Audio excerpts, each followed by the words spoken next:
Ayun.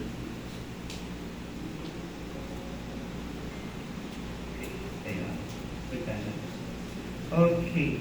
Magandang gabi po sa inyong lahat. Magandang gabi, Father. Ayan. Ako po ulit. Parang pangatlong beses ko na po ito. Pangatlo. Ayan, no? Ang topic po natin ngayon ay pinag-isip ako magandang topic pero wala akong maisip. Pero napapanahon kayo, no? Kasi ako po, meron ako dating, nung ako po ay seminarista pa, bata pa ako, meron kaming, nung unang taon namin sa seminaryo, meron kaming tinatawag na public speaking. No? Public speaking na course. No? Doon sa public speaking namin na kurso na yun, meron kaming exam, tapos may mag-judge sa amin kung paano kami nagsasalita sa harapan ng tao, may podium, tapos may tatlong judge. Tatlong judge namin noon, mga college students din sila, na major sa English sa Bulacan State University. Ngayon, nung ako na yung nakasalang, dahil nga pre-college pa lang ako noon unang taon ko sa seminaryo, kakapasok ko pa lang. Hindi pa takot pa ako magsalita sa tao. No? Meron akong takot kasi talaga, lagi akong kinakabahan kapag nakaharap ako sa tao, dahil hindi ko nga rin alam ba't ako nagpari. Hanggang ngayon yun yung takot ko. Tapos ang pinakamasaklap pa ngayon, yung naging pari ako, nasa ako, malaking simbahan, punong-puno lagi, naping tao, kaya lagi akong kinakabahan. No? Dahil may tao sa harapan ko. At yun na nga, public speaking, kabado ko. Ang pre-prepare ko na talk ay tungkol sa love. Ganda-ganda ng paliwanag ko, pinaghanda ko talaga yung mabuti. No, talagang very emotional, very theological. Talagang bigay na bigay ako kasi exam namin yan eh. Diba? Sabi sa akin ng isang judge na babae, sabi niya, maganda yung delivery mo, maganda yung pronunciations mo, pero ang pangit ang topic mo. Love? Very cliche. Alam niyo yung ibig sabihin ng cliche? Noong time na hindi ko alam yung ibig sabihin ng cliche. So mimangot lang ako, sabi ko cliche. Pero mababa yung binigay niya sa akin. Tapos pagkatapos ng tinignan ko sa dictionary, sabihin ng cliche. Yung cliche, ibig sabihin pala no?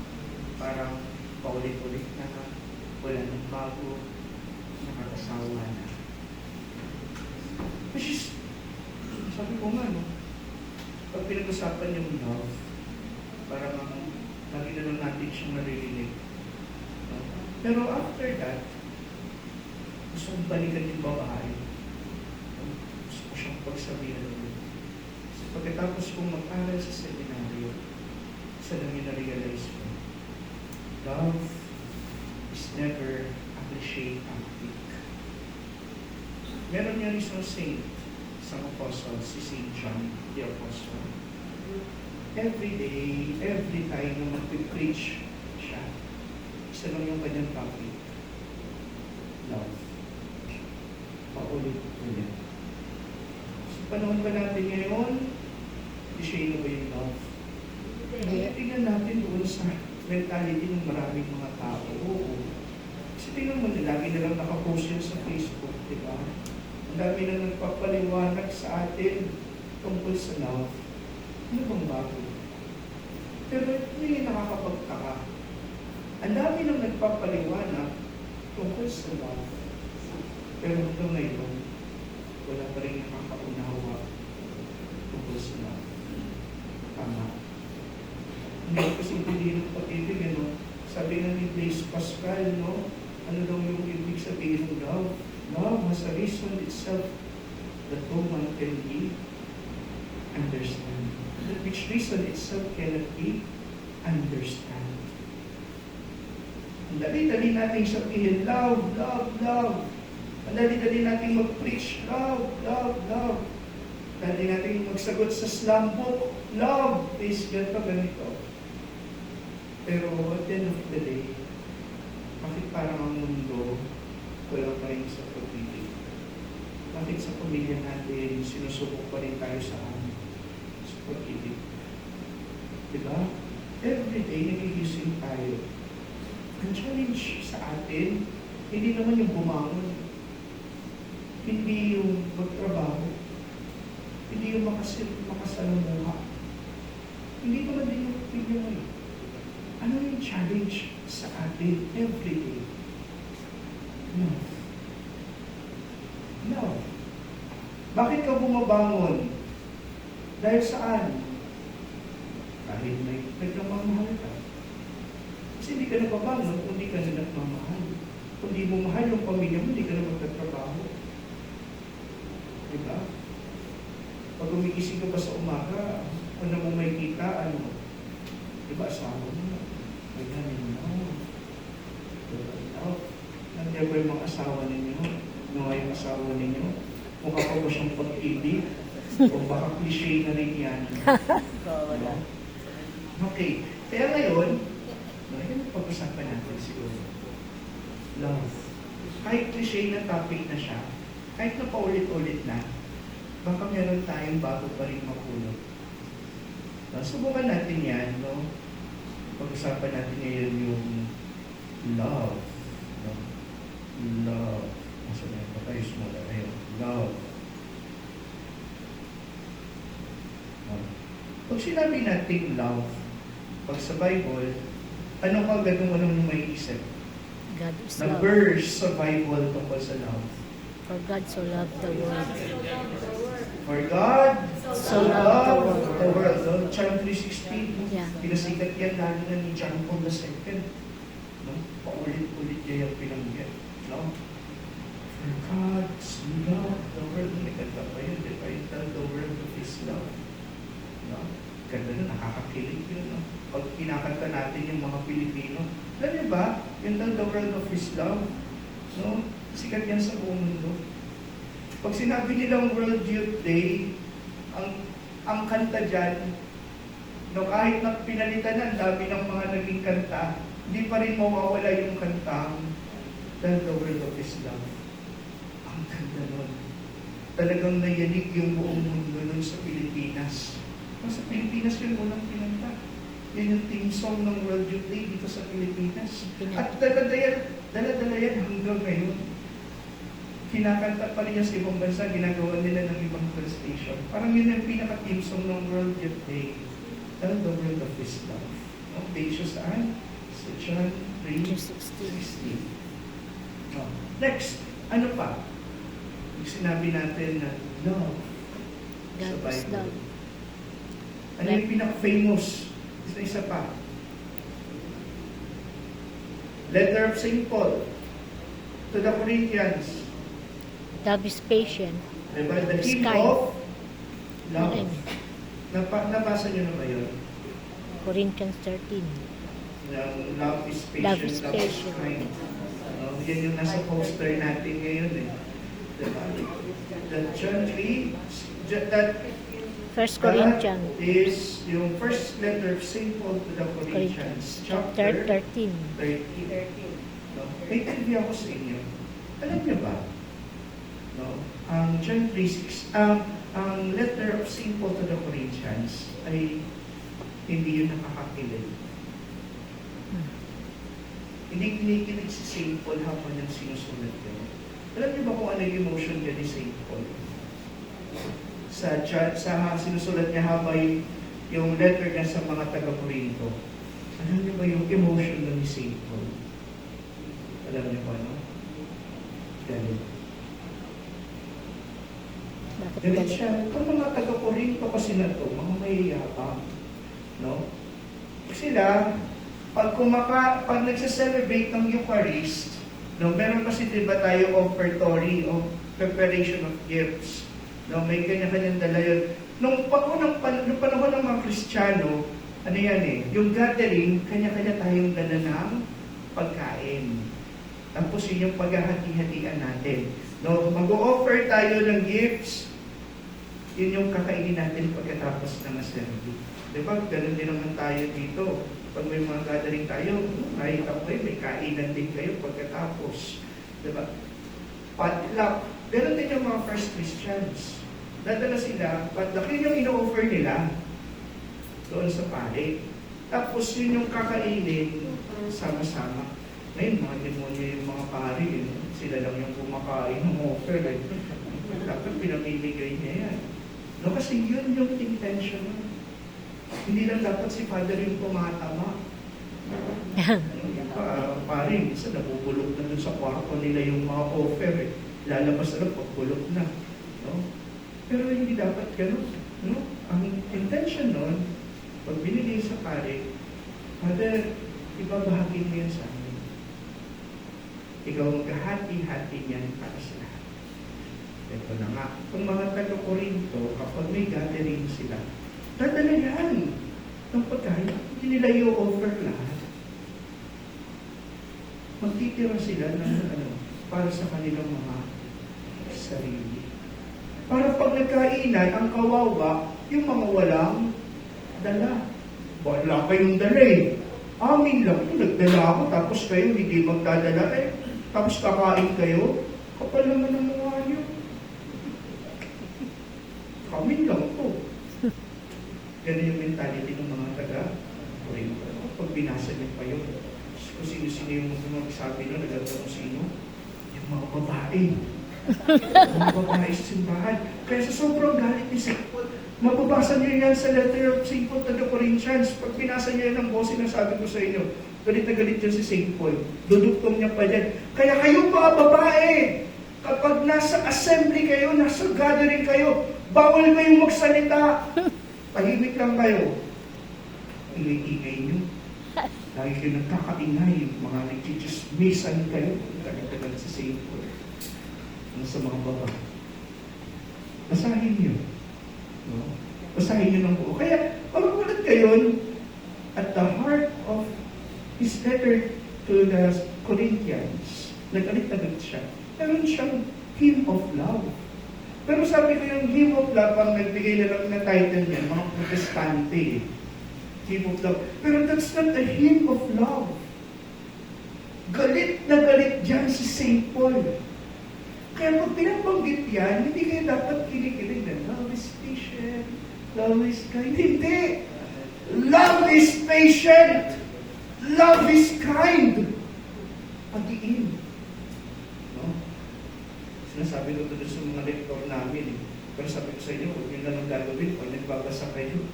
No? Baka basahin nga ninyo ng pagalit, no? Magkaroon ng wrong interpretation. Pero kung papasahin talaga yung letter of St. Paul to the Corinthians, galit si St. Paul. Kasi nga, itong mga tao na ito, hindi marunong magmahal. Kaya, tingnan natin. Gusto niyo, isa-isahin natin yung mga sinabi niya, description sa love. Okay na ba yun sa inyo? Okay. Isa-isahin natin yun, Sabi ni St. Paul, ito, gumawa ko ng description ng love. Mas maganda tignan natin siya kasi doon sa kanyang Greek meaning. Love is patient. Ang patient dito ay makrotume. Makro means long, tume means suffering. So, yung patient na sinasabi doon is, ibig sabihin, long suffering. Nagkaroon ako dito ng magandang reflection dati nung nagkaroon ng ang reading ay tungkol nga sa Corinthians 13. Sabi ko, bakit kaya inuna ni St. Paul sa lahat ng description na ng love ay love is patient. At kung yung ginamit nga niya ng term sa Greek dito ay makrotume. At translate mo siya literally, macro, long, tume, suffering. Ano yung ibig sabihin niya doon? Bakit yung pinaka-inuna niya? Alam niyo kung bakit? Tandaan ninyo, ang pag-ibig, kapag di ka na nahihirapan, hindi ka na rin nagmamahal. Ang pag-ibig, kapag di ka na nahihirapan, ibig sabihin mo, hindi ka na nagmamahal. Kaya pala puro hirap. Kaya pala nahihirapan ako sa asawa ko. Kaya pala nahihirapan ako sa apo. No? Problema nga talaga itong asawa ko. Problema nga talaga itong mga... Pero pag nakikita niyo sila na suffering, ibig sabihin, mahal mo sila. Na kahit nahihirapan ka, nandiyan ka pa rin para sa kanila. Love is patient. Yun yung kahulugan mo. Kaya yan yung pinaka-iuna ni St. Paul. Kasi yan yung dapat na una nating maintindihan at malaman. Yan yung pinaka-basic. No? Yan yung pinaka-basic. You endure all things. Kasi, magmamahal ka. Meron akong nakausap. No? Last Sunday kasi, ang topic tungkol sa mag-asawa. Di ba? Nagsimba pa kayo last Sunday. Yes. No? Nalagyan ko si nagbimisa sa The Feast doon sa Taytay. After ng talk ko, meron silang session ng confession tsaka counseling. No, meron nagpa-counseling sa akin doon. May isang asawa babae. Sabi niya doon, no, hirap-hirap na siya sa asawa niya. Yung asawa niya parang walang pakialam sa kanya. No, ayaw niya daw matulad yung mga anak niya din doon sa asawa niya. Pag daw hindi niya kasama yung asawa niya, pakiramdam niya mas malaya siya. Mas masarap yung buhay niya. Kaya sabi niya, hindi po kaya doon ako tinatawag na ni Lord. Nahiwalayan ko na yung asawa ko kasi siya yung source ng paghihirap ko. Siya yung source ng suffering ko. Hindi po ba, Father, ayaw naman ni Lord na nahihirapan tayo? Hindi po ba, Father, ayaw ni Lord na nagsasuffer tayo? Ang gusto ni Lord, maganda yung buhay natin, payapa tayo, masaya tayo. Father, kapag hindi ko kasama yung asawa ko, ang laya-laya ko. Payapa ako, pero pag nandiyan siya, Father, hirap na hirap ako. Hindi po ba pagtawag na yun, hiwalayin ko yung asawa ko? Hinitian ko lang siya. Sa tingin mo ba, magiging masaya ka? Ang totoo? Kapag wala siya? Kapag payapa yung puso mo nga, maging masaya ka ba? Tumahimik siya. Balikan mo muna, bakit mo siya minahal? At ano yung pinangako mo sa kanya sa harapan ng altar? Anong sabi mo doon? Magsasama tayo saan? Sa hirap at pinahawa. Nahirapan ka lang, susuko ka na. Love is patient. Sinasabi ko sa inyo, ito ang pinakapundasyon ng pag-ibig. Ito ang pinakapundasyon ng pag-ibig. Lahat ng description na susunod, sasabihin ni St. Paul, pwede yung mawala. Pwede yung maglaho. Pero hindi yung una niyang sinabi. Love is patient. Sumunod, sabi dito, love is kind. No? Press to it highly. No? Goodness, willing the good of the other. Lagi mong ninanais yung kanyang kabutihan. No? Lagi mong ninanais yung kanyang kabutihan. Goodness. No? Kapag ba nagmamahal tayo, ninanais natin yung kabutihan ng ating minamahal.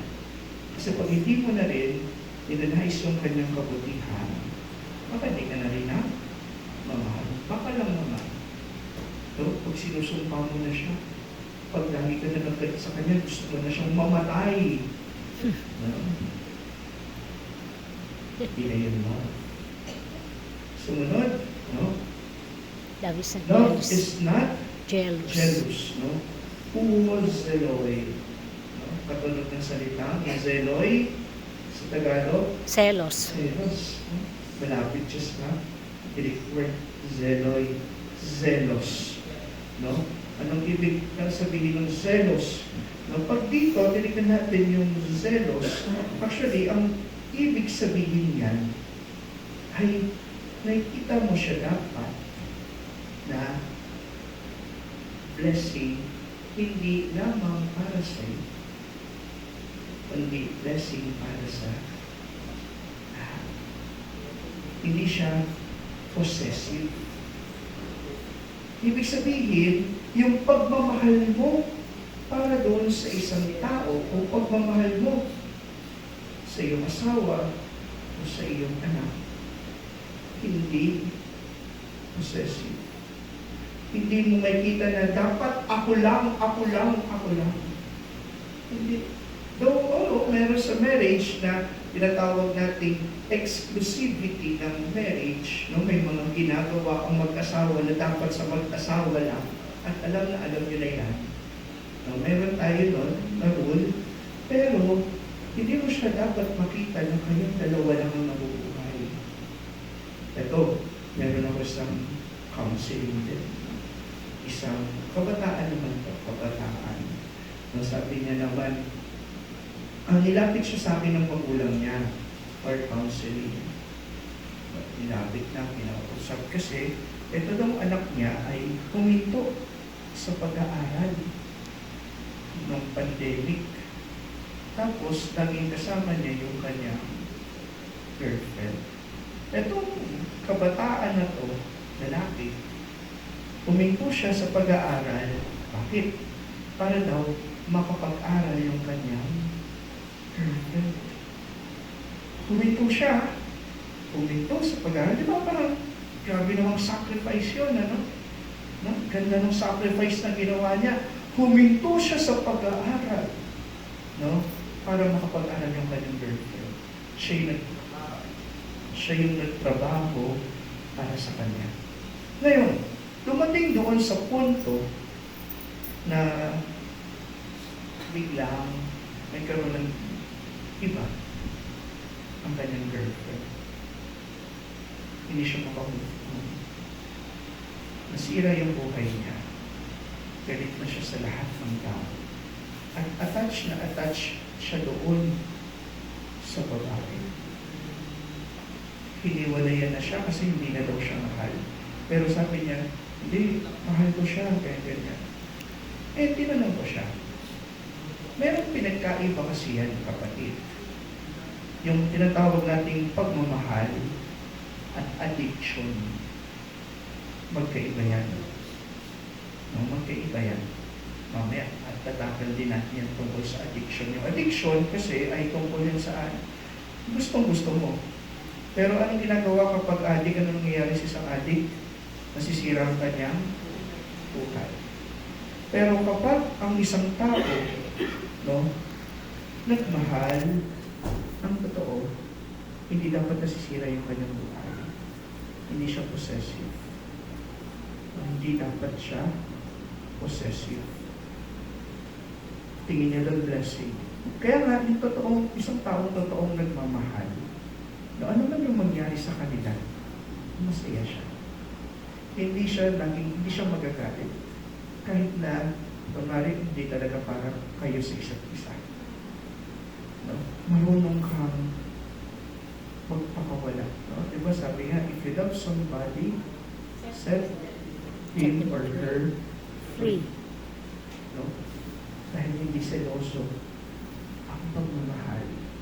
Nakikita mo siyang blessing din para sa iba. Ngayon, pag nakita mo masyado kang akin ka lang at mabilis kang magalit kapag may nakita ka agad siyang iba, hindi yun pagmamahal. Tawag doon ay addiction. Addiction. Lalo na sa sobrang pagmamahal mo, pwede mo siyang pinawasak mo na yung buhay niya kapag nakikita mo may kasama siyang iba. No? Kunwari, nakakita mo lang, may kasama sa mga kaibigan, ayaw mo na kasama sa mga kaibigan. It's not love. It's addiction.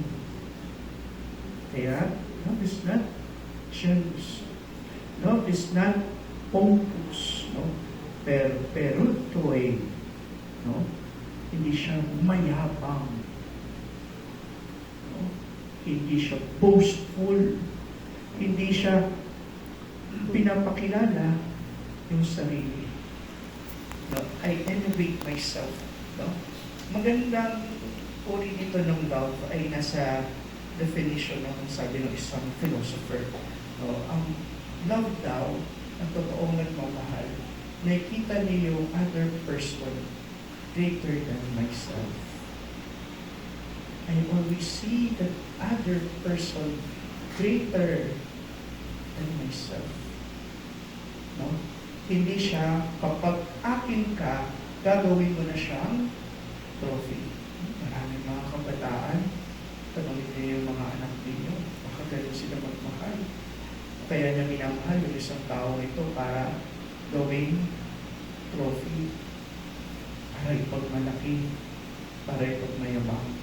May kinikwento sa amin si Bishop Bart Santos. Nag-aral kasi siya sa UST. Yung mga taga-UST, yung mga taga-UST ba dito, nag-aral sa UST. Ayan, no? Meron daw, yung mga taga-UST daw na mga babae, no? Meron daw yung parang daming goal. Kailangan magka-jowa na seminarista. No? Kapag may jowa daw, yung isang babae na seminarista, para daw siya makapangyarihan sa UST. No? May jowa akong seminarista. Excuse me, kadaan. Ganun daw yung mentality ng mga babae ng kaya ginagawa daw nila lahat para makapamigwit ng seminarista na nagpapari. Grabe yung mentality na yun, nakakatakot. Pero yun yung mentality, karamihan pa rin hanggang ngayon. No? May mga tao na nakikipagrelasyon. Hindi dahil mahal nila yung isang tao. Dahil nagagapit nila yung tao na yun. Di ba, uso ngayon yun, wala na eh. Mag-aasawa silang dalawa kasi political party. No? May mga kilala kong ganun. Oo, mag-aasawa sila para makakonect tayo kay Mayor. Kasi kamag-anak yan ni Mayor. Para maano tayo sa ganito ganyan. Hindi yun lang. Love is not inflated.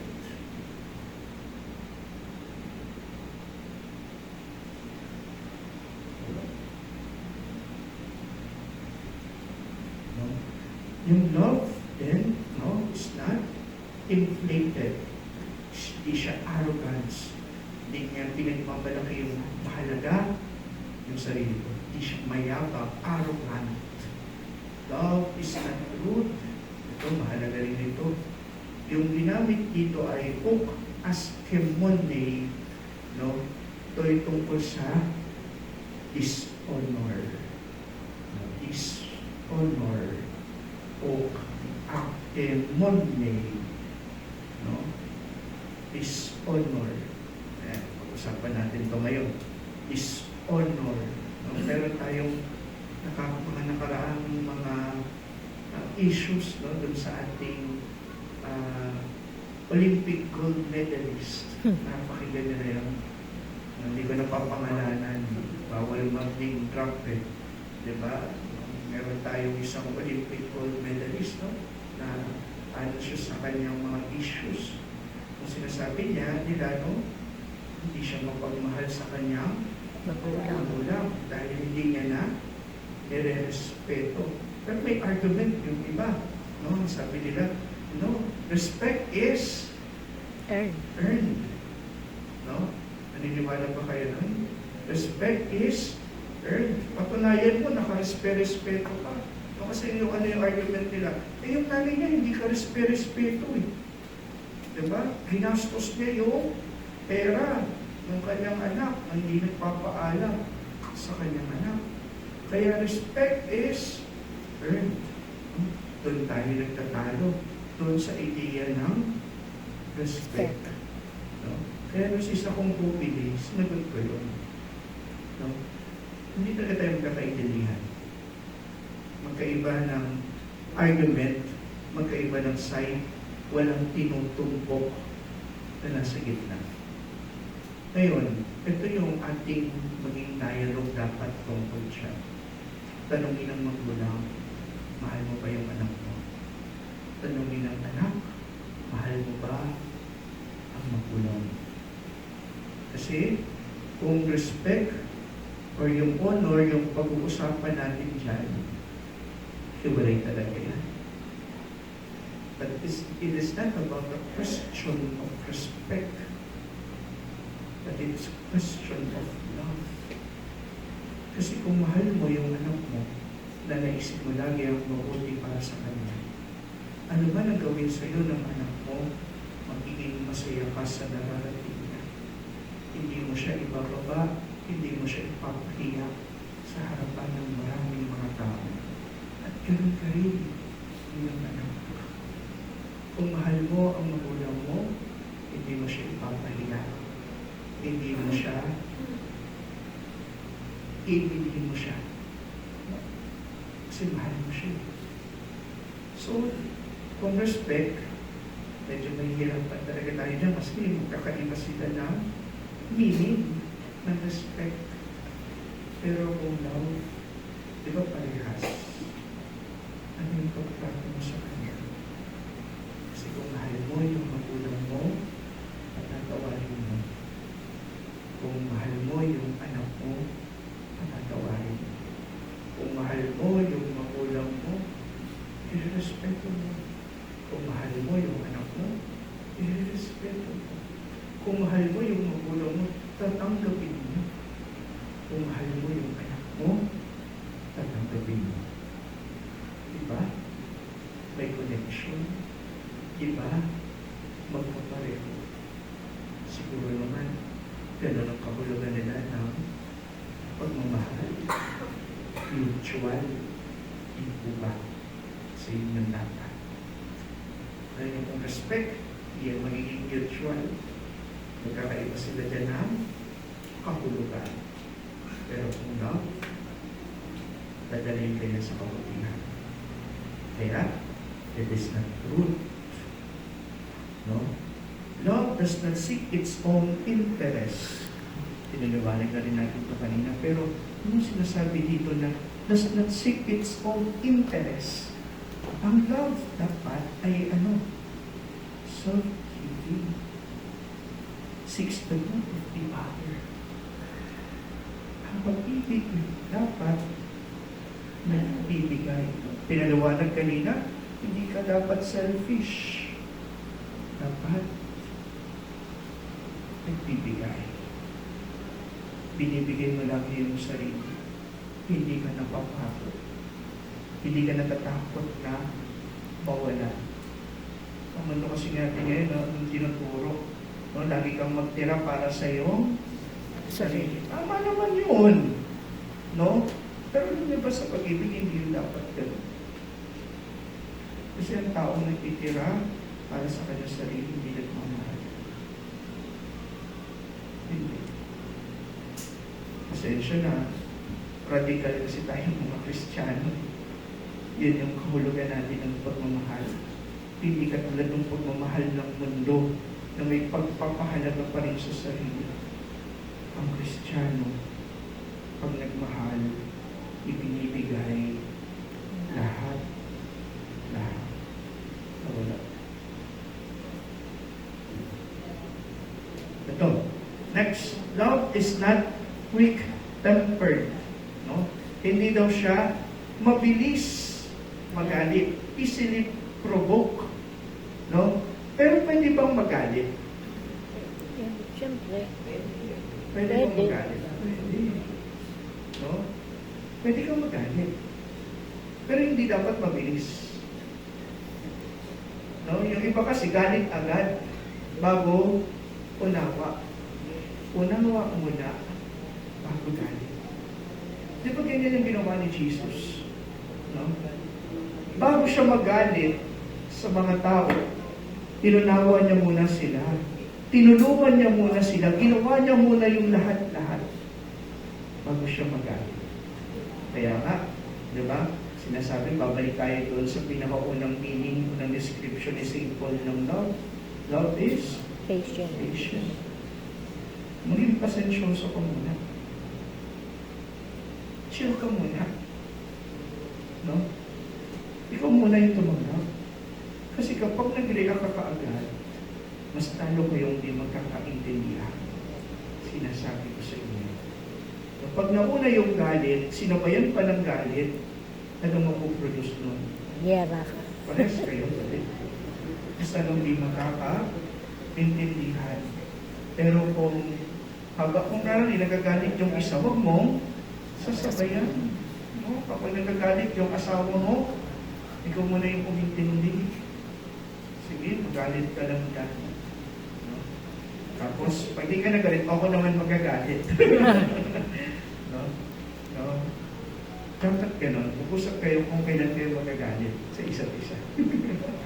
No? Pero, hindi ka dapat mabilis magalit. Hindi mo dapat inuuna yung galit. Yun yung kahulugan dito. Pero pwede naman magalit. Dahil kung para sa pagmamahal din yung intention mo, kaya ka nagagalit, pwede. Pero huwag kang magagalit dahil gusto mo lang magalit. No? Dahil trip mo lang dahil yun nasa emotion. Huwag ganon. Love does not over injury. No? Ano ibig sabihin nito? Hindi daw nag-record ng kasalanan. No? Kapag napatawad mo na, napatawad mo na. Pero hindi ibig sabihin nito na hindi ka natututo. Ha? Matuto ka sa nakaraan. Pero huwag mo nang uulit-ulitin. No? Papaalala mo pa sa asawa mo, ikaw kasi ganito ka dati. No? Nagbabago naman. No? Ibabalik mo pa yung past. No? Meron akong natutunan sa maling movie ako napanood yung Avengers. Meron doon sinabi si Black Widow. Sabi ni Black Widow doon, I do not judge people on their worst mistakes. No? Hindi ko siya i-judge sa pinaka-malala ng kasalanan. So, yung sumunod doon. No? Pero huwag mong huhusgahan yung isang tao. Pinaka-masama niyang nagawa. Kasi baka hindi naman talaga siya. Kaya, huwag natin laging binabalik-balikan yung kasalanang nagawa ng mahal natin. Kasi kapag nag-focus tayo doon sa kahinaan kasalanan niya lang, lagi natin yung may kita talaga sa kanya. Kahit hindi naman niya ginagawa, bigla mo lang naalala, galit ka na kaagad sa kanya. No? Love does not rejoice over wrongdoing. No? Ito yung may nakausap din ako dito na mag-asawa. No? During their nagpa-counseling. No? Kasi sabi niya, sinasabi ko kasi nga, magpatawad, no? Para kung naaabuso niya na ako eh. Diba? Nangyayari naman talaga yun, diba? Mayroong mga abusado. Yung hinahayaan mo na lang na paulit-ulit na rin yung ginagawa. Papatawarin kita. Pero ulit ng babae ka, ng lalaki ka, sige, patatawarin kita ulit. Next week, ng babae, ng lalaki ka ulit, patawarin kita. Hindi yun ganun. Pag hinahayaan mo siya na maging makasalanan, hindi mo rin siya mahal. Dapat, sinasamahan mo siya sa kabutihan pa rin. No? Iyon yun. Kasi nga, love rejoices with the truth. Yung totoo. No? Yung totoo. Hindi dun sa mali. Kundi dun sa tama. Sa dapat. Dinadala mo siya doon. Kapag hindi mo siya nadadala sa tama, hindi mo siya nadadala sa katotohanan, hindi mo rin siya mahal. Kasi pinapabayaan mo lang siyang mapunta sa impyerno. Ayaw mo siyang makasama sa langit. No? Sabi niya, impyerno na nga po yung buhay ko dito, Father, kasama yung asawa ko eh. Nadali po ba sa langit, baka impyerno rin yung langit ko. Pero tayo nagmamahal. Magtutulungan tayo sa pagdala sa isa't isa sa langit. Love bears all things, believes all things, hope all things. ang pag-isangin na natin itong tatlong ito.